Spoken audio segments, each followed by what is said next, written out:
이 시간 목요 말씀 묵상 시간을 하나님과 함께 가지려고 합니다. 찬송가 621장 찬양 드림으로 하나님께 나아가겠습니다.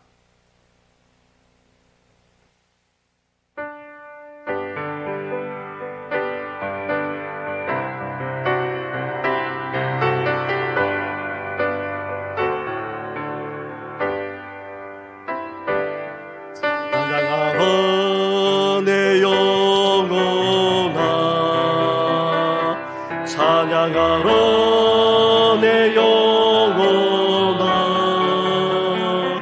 온 마음과 정성 다하여 주 찬양. 경배하라 내 영혼아, 경배하라 내 영혼아, 경배하라 내 영혼아.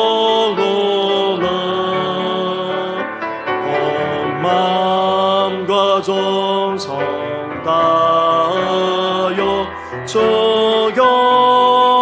경배. 찬양하라 내 영혼아, 찬양하라 내 영혼아, 찬양하라 내 영혼아. 내 마음과 정성 다하여 주 찬양하라.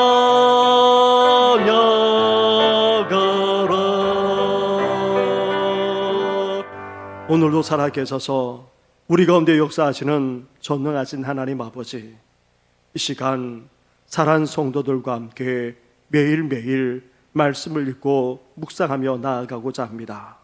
성령께서 조명해 주셔서 말씀을 깨달아 알게 하여 주시고 그 말씀대로 삶을 살아가는 우리들 되게 하여 주시옵소서. 이 모든 것 예수님의 이름으로 기도드립니다. 아멘. 아멘. 오늘 이 시간 함께 묵상할 하나님의 말씀은 예레미야 38장의 말씀입니다. 예레미야 38장 6절부터 13절까지의 말씀입니다. 예레미야 38장 6절부터 13절까지의 말씀을 한 절씩 교독하겠습니다. 그들이 예레미야를 끌어다가 감옥들에 있는 왕의 아들 말기야의 구덩이에 던져 넣을 때에 예레미야를 줄로 달아내렸는데 그 구덩이에는 물이 없고 진창뿐이므로 예레미야가 진창 속에 빠졌더라. 왕궁 내시 구수인 에벤멜렉이 그들이 예레미야를 구덩이에 던져 넣었음을 들으니라.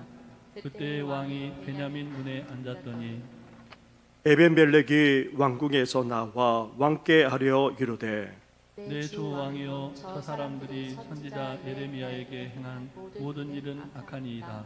성중에 떡이 떨어졌거늘 그들이 그를 구덩이에 던져 넣었으니 그가 거기에서 굶어 죽으리다 하니.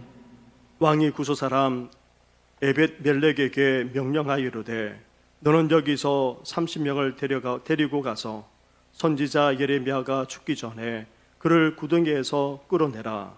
에벤멜렉이 사람들을 데리고 왕궁 곳간 및 방에 들어가서 거기에서 헝겊과 낡은 옷을 가져다가 그것을 구덩이에 있는 예레미야에게 밧줄로 내리며 후스인 에벤멜렉이 예레미야에게 이르되, 당신은 이 헝겊과 낡은 옷을 당신의 겨드랑이에 대고 줄을 그 아래에 대시오. 예레미야가 그대로 하매 그들이 줄로 예레미야를 구덩이에서 끌어낸지라.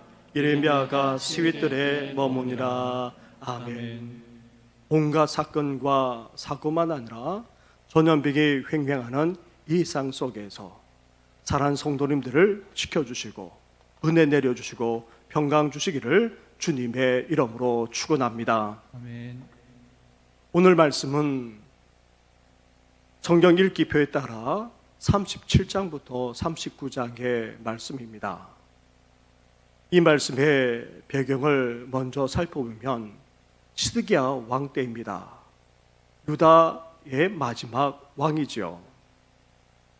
예레미야 선지자가 예언한 그대로 바벨론이 두 번이나 쳐들어와 많은 사람들을 포로로 끌고 갔습니다.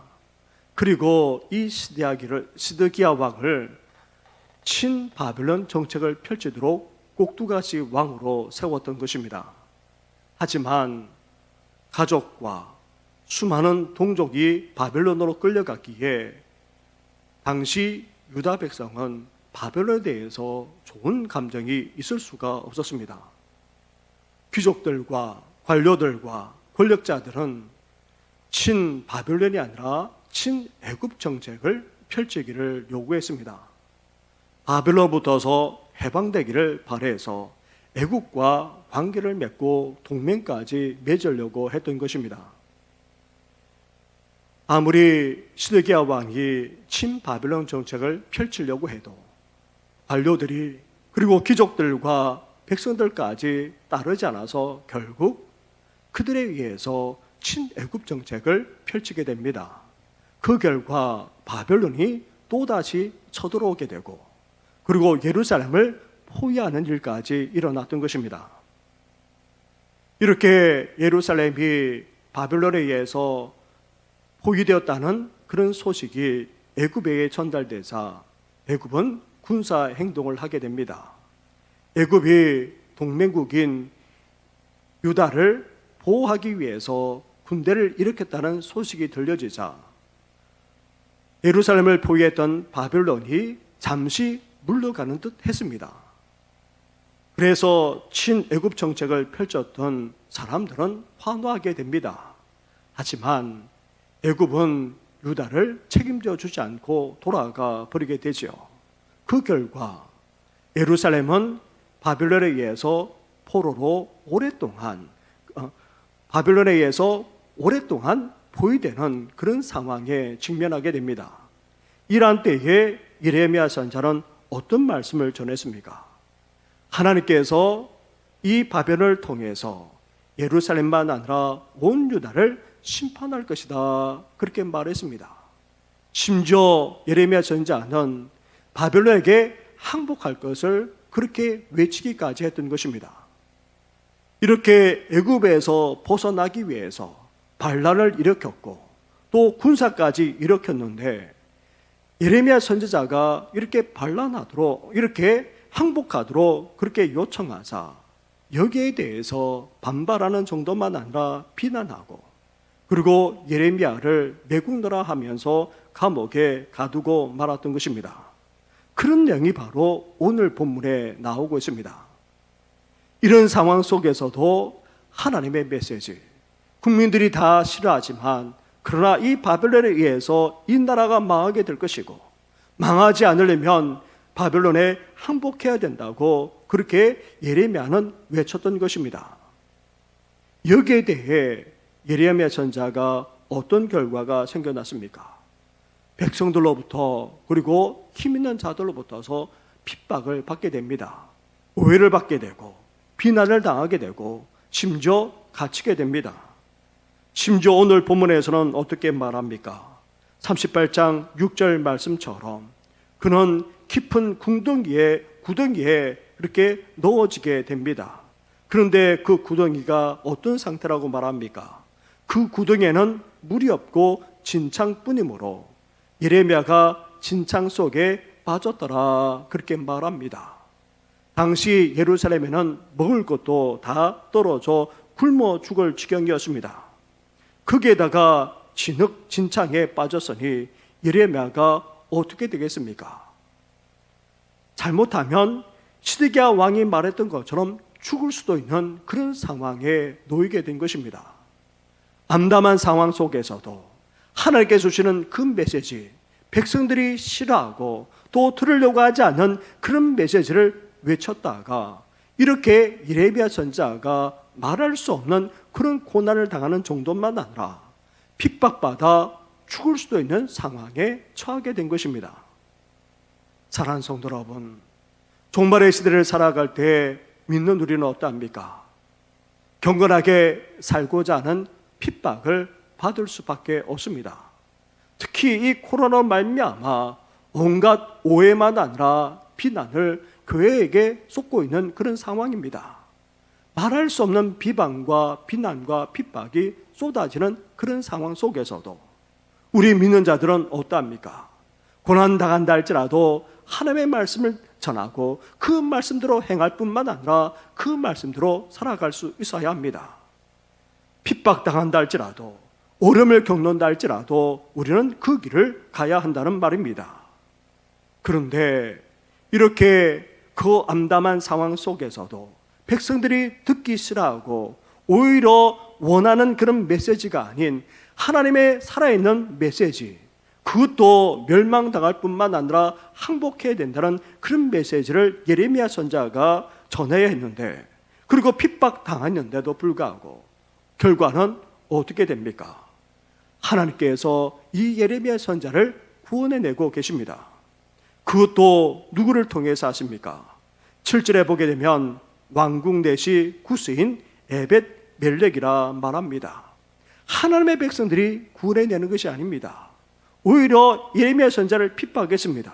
그런데 다시 말하면 아프리카 계통의 흑인인 에벳 멜렉이 그 당시 왕궁의 내수로 있었는데, 이 사실을 시드기야 왕께 알려서 예레미야 선지자가 죽지 않도록 그렇게 구원해내도록 그렇게 했던 것입니다. 이렇게 해서 시드기야 왕의 명령대로 예레미야를 건져내어서 그렇게 시위대들에 머물도록 해 주었던 것입니다.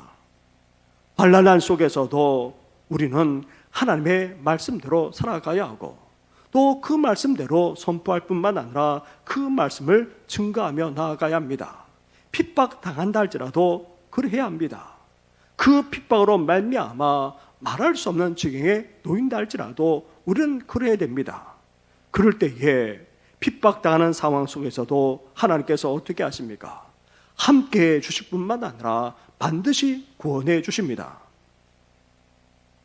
사도 바울은 디모데에게 종말의 시대를 이야기하면서 이것을 알라, 그리고 이러한 종말의 삶에서 벗어날 것을 촉구했습니다.